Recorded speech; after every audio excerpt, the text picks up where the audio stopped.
Two Metropolitan Police officers were stabbed while carrying out routine duties in London in the early hours of this morning.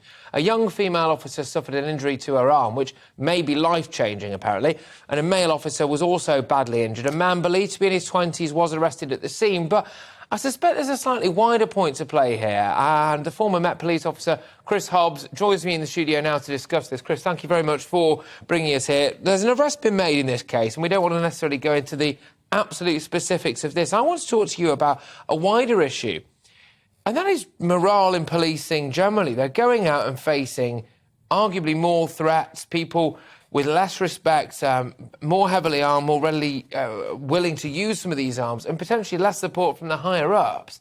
As we prepare now for what is going to be one of the most difficult events in British history to police, the Queen's state funeral, morale amongst the police is incredibly low, isn't it? It's taking a battering, there's no two ways about that. I don't think it will affect what goes on Monday, because police officers from across the country are honoured, frankly, to be there.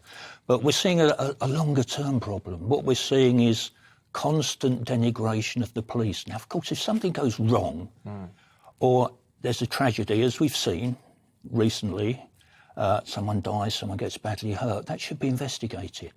But what we're seeing at the moment, it seems to be sections of the media hunting around for bad news police stories.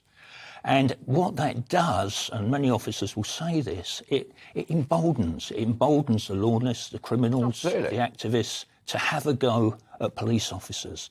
And assaults on police are higher than they've ever been before. We're running at 11,000 a year of police officers being injured on the course of duty. That's